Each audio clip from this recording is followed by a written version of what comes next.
Everyone, I'm Stephen Hughes, the roving reporter as well. You know me by that name sometimes, but today I want to talk a bit of, let's say, leave a quick tip that might not be familiar to all of you. I don't know if you do this, but if you see, I already have my screen open to Google Scholar. It's in Portuguese known as Google Académico, but basically it is where you can find a place where you can find stuff related to articles, theses, dissertations, papers in general, right? But you want to do some research maybe on some topics, so you can get stuff there. Maybe you're preparing presentations. Maybe you're doing some work on, uh, things that are related to teaching, and you want to get a little more backup. You want to ground your work maybe with more theoretical frameworks. This is the place to go. And maybe not all of you are familiar with Google Scholar. You may have used it, or you just use the normal Google, search tools or search engine. So here's what. Of course, you go into Scholar.google. It can be found in different languages. So you can change the language down at the bottom here. You see where it says EN, which is English. You can change to Portuguese, Spanish, whatever. And what's also interesting is if you, with your Google account, you can create your library by bookmarking the articles and stuff that you find related to the topic that interests you, of course. You can also fill in your profile. So with your profile, that can also create, let's say, or you can set your searches to kind of meet your needs, and they would always be on the lookout for things that might interest you anyway. So let's say going in here, you can see you can check for be articles or maybe something to case law. So you can look for something more directed to law, of course. But let's say you just want to look at articles and you type it in by topic. So I'm going to look on something based on project-based learning, for example. So I might put in project-based learning. All right, and you can see lots of ideas already come up there. So I can go in and it gives me, as I already mentioned, articles related to that. On the left, it tells me the time frame. So I can look for things from, recently this year to 2020, and or I can put it into a specific age range, or not age, but year range from 1970 to 1995, etc. And I also can work in it in terms of the relevance, how relevant that result is to my topic, or the answers that they've given me related to what I'm looking for. The keywords, notice there, they are in bold for what I'm here, so it ties in with what I'm looking for. And also, I can choose if I just want articles or citations, patents, and so on. Right?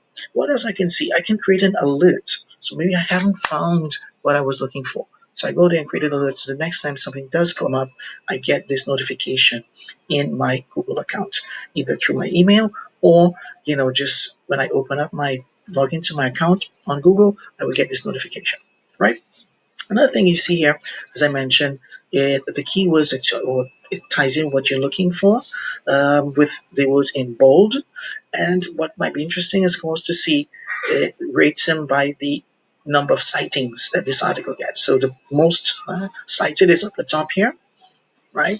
Cited 4,698 times. And if I want to get the reference, I click on the inverted commas and it shows me, and I have the choice in which style guide I want to use to make my reference, because I might want to include that in my bibliography, and I can just add it here or leave it there. It's kind of like a favorite. So if I add that, then it becomes my favorite. It's saved to my library. Great. On this side here, I might have a PDF available, or I might need to ask for access or sign up to get the article copy. That's fine, and they can also show me related articles that might be of interest to me. So this is a quick tip I think that we can all make good use of, even if we're not writing academic articles. But if we want to look at things maybe to give us more insight, we're not writing a blog, we're preparing stuff on the topics that we like. Yeah, even for our own research, yeah, exploratory research. Maybe we're carrying out some stuff with our students, and we want our students to work with things. So we can also do this with our students in the classroom. Let's say we want to look at maybe listening activities. Let's say, so as I'm an English teacher, I would look at something related to language learning. So I might think of speaking or let's say speaking activities, right? So I might do that in the classroom. See, it comes up with speaking activities in the classroom, or learning how like that to be fluent. So, okay, it can be the same thing doing a regular Google search, but now I'm going to actually find articles, studies that have talked about the subjects, and I can get a little more references there. So it kind of shows me or directs me into something much more specific. So again, as a teacher, you might want to do this for your own references, for your own preparation, when you want to find articles that might interest you. And this will be very useful for your own development. Or you could use this with your students as well, where you could go in there, you can get students to work, divide them into groups, and they're looking at the same topic, but divide maybe into the different times. So you can get students to work with, the first decade 60 to 70, or another group 70 to 80s, and they find the the most the top searches results, the search results, and then they can see if the article is still being cited in the 60s, 70s, 80s, which ones are more cited, and also do a quick study on who, what focus each article provides about the topic.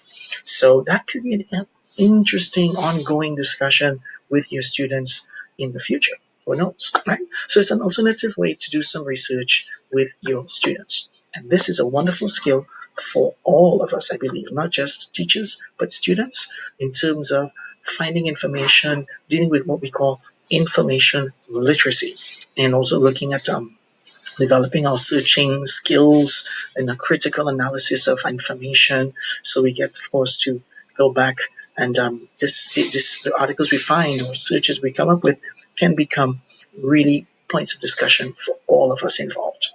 Okay, so that's my tip. I'm the Rover Reporter, or you can also call me Steph Hughes. That's my that's my original name. But this is my tip for you today. Don't forget to join me on my channel on YouTube, The Roving Reporter, right? Or just, send me a message on Instagram or anywhere else on social media. Look for me there and I'll be glad to talk. Don't forget to hit the remind button as well if you're on my YouTube channel so you can get other videos like this. Okay, that's it. The Roving Reporter. Bye bye. Take care.